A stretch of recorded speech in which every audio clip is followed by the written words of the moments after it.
Alright guys, for today's lesson, what we're going to be doing is doing some small applications of derivatives. We're going to be using those economic functions that we used a long time ago in the beginning of the semester, and then we're going to be going over something called marginal cost and marginal revenue, marginal other stuff. Alright, so let's start off with this example. So,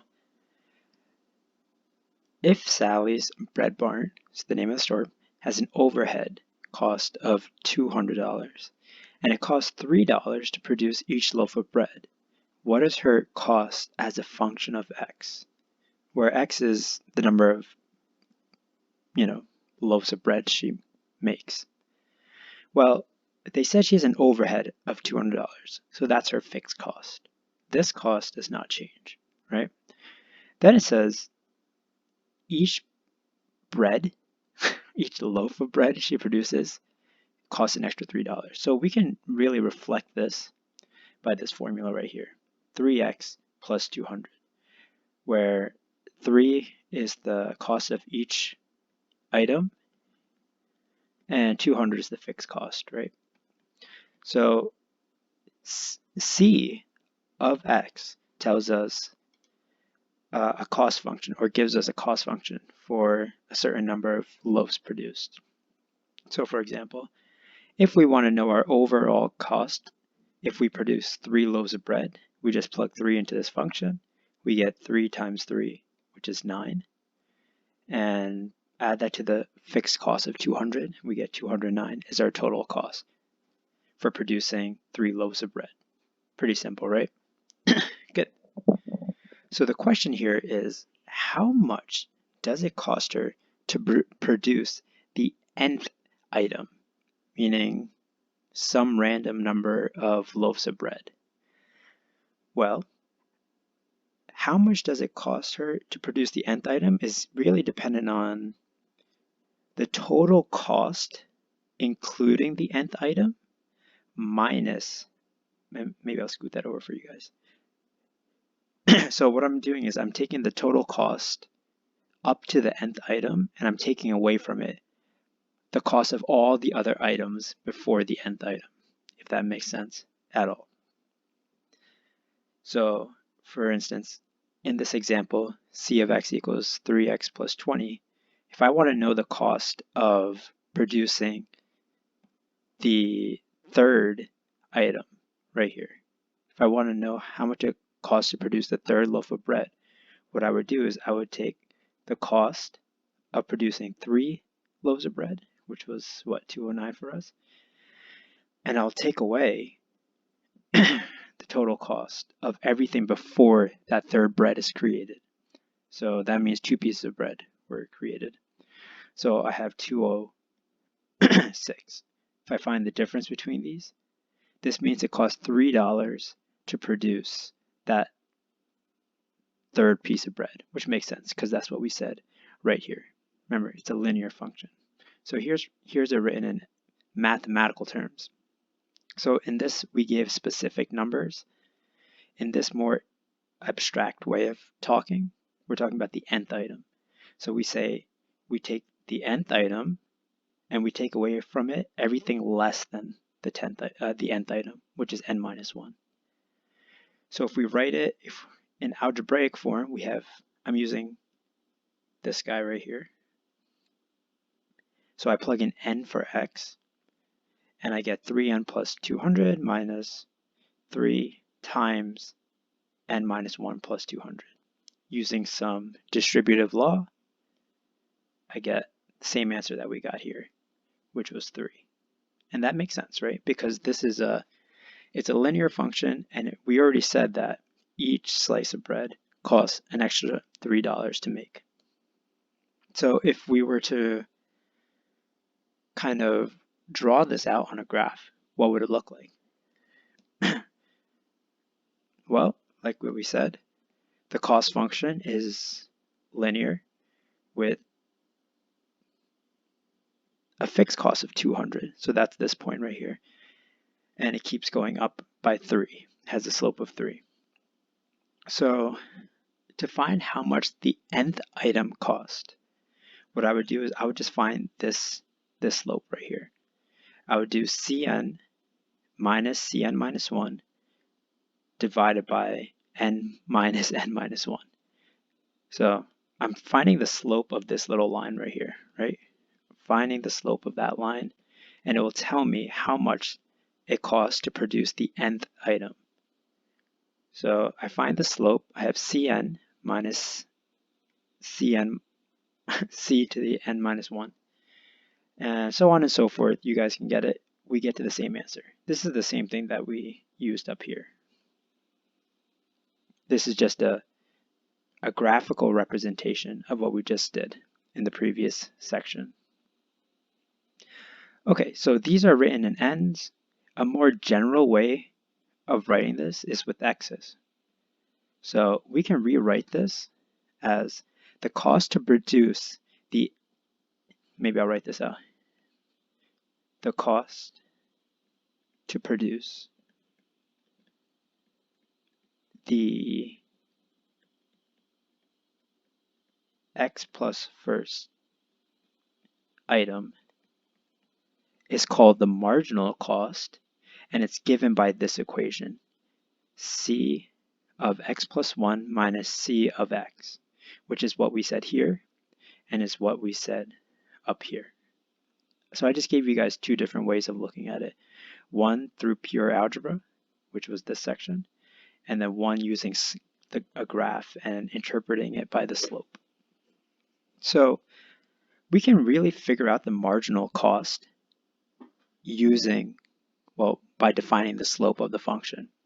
And it's very easy to find the marginal cost if our function is linear, right? If we have something like y equals mx plus b, that means the marginal cost is always going to be m, the slope. But what if our function is a little bit more complicated? What if it's not linear? So what if it looks maybe something like this? Okay, so I can't just find a slope easily with this guy. I have to define a slope at each specific point of x. And we know how to do this, right? We know this as the derivative.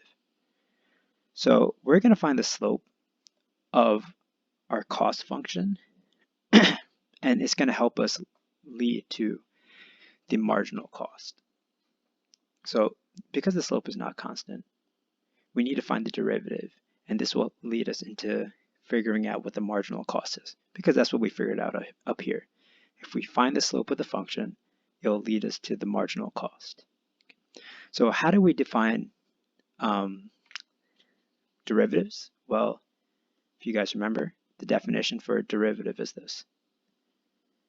If we take the limit as h goes to 0 of f of x plus h minus f of x divided by h. So here, because we're dealing with the cost function, c of x, our f turns into c of x. And we change this guy to c of x plus h. Now here's the only hiccup about this. You see, when we produce items, we don't produce, like, the cost doesn't incur, you don't really get that cost until we produce the entire item. Meaning, if I'm producing 1 loaf of bread, the next amount of loaves of bread I can create are 2. I can't say I have 1.2 loaves of bread. It doesn't really make sense. So in a way, our function is not really continuous. So you want to think about it like this. We're saying that as the limit goes to 0, this is the smallest distance that I can have between the number of loaves of bread I can get. But like what we just said, I can't, the smallest distance I can have between 2 loaves of bread is just 1. I can either have 1 loaf of bread or 2 loaves of bread. There's nothing in between. That means this h, the smallest that this h can get to is not 0. 0 is too small for us. the smallest that this h can get to is 1. This is the smallest distance I can have between any two x values. I hope that kind of made sense. It's all because this is like real world application. I think it makes sense. I don't know. Let me know if it doesn't. All right, so let's see. So what I'm going to do here is I'm going to change the limit from h, as h goes to 0 to h goes to 1, because this is the smallest distance I can have between each axis, meaning the number of loaves of bread I can produce. So what I'm going to do here is, because the limit here is just as h goes to 1, I can just replace all these h's with 1. So this is an approximation of our derivative at this point, because the true derivative has this limit of h goes to 0. But because this is a real world application, we had to change it to h goes to 1. So this is why we have a squiggly line over here. It's because we made an approximation.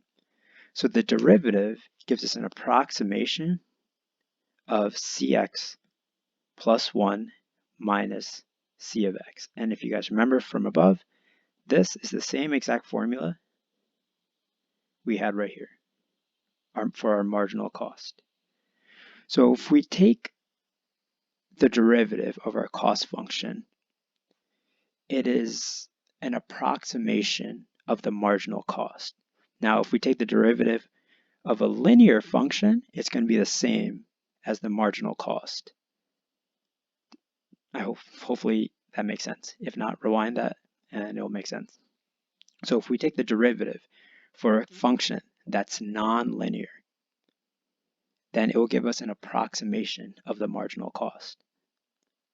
But if we take the derivative of a linear function, then it will give us the exact marginal cost.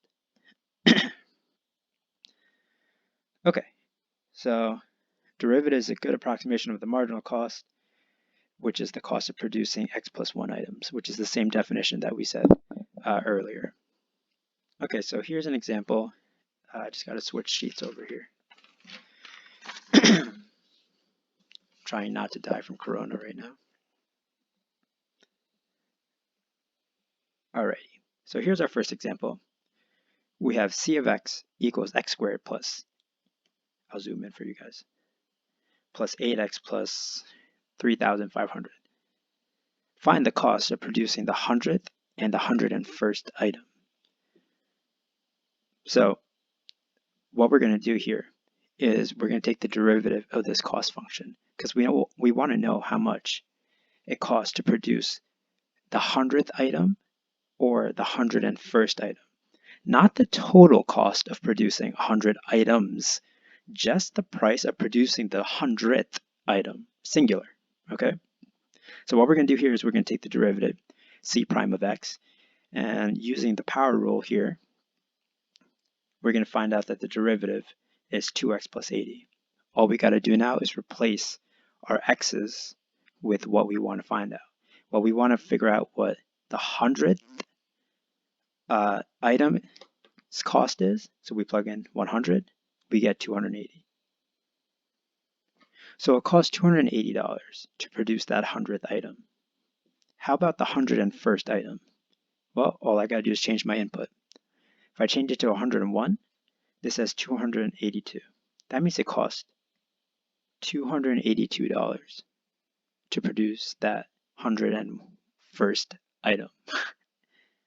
Hopefully that makes sense. Pretty straightforward. Okay, so right here we're just talking about the cost function, but these are true for our other economic functions as well. So, such as the revenue function. So, if you guys remember the revenue function, actually we'll talk a little bit more about it in an example. So the derivative of the revenue function, it gives us a good approximation of this guy right here. And you'll see why this is useful in about 2 seconds. So this is useful because we just proved that the cost function is differentiable. Well, it gives us a good approximation, and the revenue function is gives us a good approximation of the numbers that we're looking for. But more importantly, this really leads into profit. See, remember what profit is equal to. Profit equals revenue minus your cost. Now, if revenue is differentiable, it will give us this guy. And if cost is differentiable, it will give us this guy.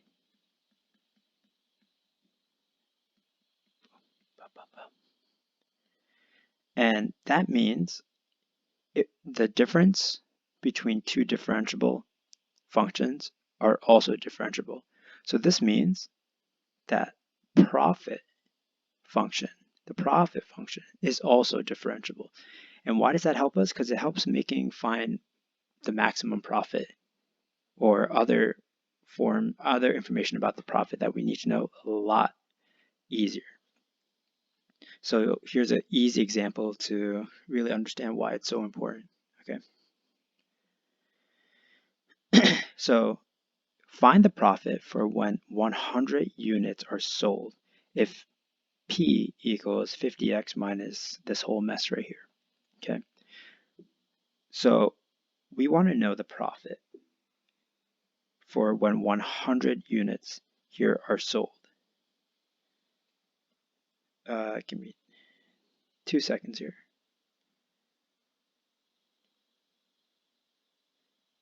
Okay, yeah.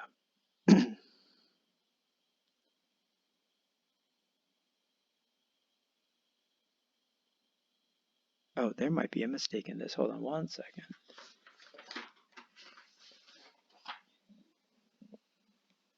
Aha, yeah. There we go. I meant to say not the profit, but the marginal profit. See, if I just said the profit, we would just plug in 100 into these x's. But right here, we're talking about the marginal x, the marginal profit. So when x equals 100. So when we're trying to find the marginal, anytime you see on your final or in your homework and anything like that, you see the word marginal, marginal cost, marginal revenue, marginal profit. Just take the derivative of such function. So right here, we're trying to find the marginal profit. All you have to do is take the derivative and plug in the value you're looking for. Maybe it's sold. This should be it. So it's really the profit of the 100th unit. All right, so you take the derivative, which is you use the power rule here, power rule again, and you just plug in 100, do some algebra. You'll get 49 and 40 cents. All right, that means the profit you gain from selling that 100th item is $49.40. Remember the mistake I made at the beginning of the problem. I made the problem say total profit. Total profit is different than the marginal profit, which is the profit of each individual item being sold, not the total. Okay, let's do one more, okay? If demand is given by P equals negative 0.1x plus 1,000, and the cost is given by this guy, where x is the number of units, find the number of units needed to maximize profits. So there are really, let's say, I think 3 things that we really have to remember about this or for this question. Let's take a look at the first one, if my computer works. The first one, remember what revenue is equal to.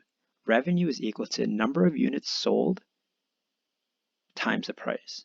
So in algebra form, it is x times p. We did that a long time ago. The second thing you should know is that profit equals revenue minus cost, which is what we said earlier. The last and most important part here is the derivative of a maximum is 0. Okay, so for instance, if I have a graph if my profit looks like this, like that, let's say this is P of X and this is X. The maximum profit I can make is at this point right here. But if I draw a tangent at that point, the slope of this tangent, which is dp dx, the slope of this tangent should equal 0. So these are the three things that we need to know for this question. Revenue equals x times p, p equals r minus c, and the derivative of maximum is 0. Okay, so let's just go ahead and start building this thing. So they're giving us a function, a price function right here. All we have to do is multiply it by x to find the revenue. So that's what I did right here in this step right here. I took x and I multiplied it by price, and I got this guy right here. Okay, so step 1 complete. Step 2, r minus c. If this guy is r and c is given to us in the problem, which is 600x plus 3000, I just plug him in like that. So now I have revenue minus cost. I'm going to do some algebra to simplify, and I have profit equals this whole mess, this quadratic right here. So luckily we have a quadratic and it has a negative leading coefficient, so it is pointed down. So this is the picture that we are looking at. So it all worked out. All we have to do now is find where the derivative is 0. So what we're going to do is we're going to take price and take the derivative of that. Sorry, not price, the profit function, this guy right here, and take the derivative of that. Thank God, it's an easy derivative, right? We're just using the power rule here and the power rule here. Once we find the derivative, so this is the derivative. Once we find the derivative, we want to know where the derivative is equal to 0. So we set the left-hand side equal to 0. That's what I did right here. Solving for x, you get 200. So what does that mean? That means you need to sell 200 units to maximize your profits. So if you guys remember, we did a question like this several weeks ago where we did the same exact thing, honestly, but instead of using the quick derivative shortcut, we had to use the vertex formula to find where the location of this guy and then find the x component of the vertex to really tell us that this guy is 2000. So instead of using the vertex formula, we saved ourselves a lot of time and a lot of algebra and possible mistakes just by taking the derivative and setting it equal to 0. So hopefully this whole mess kind of made sense to you. All right, see you on the next one.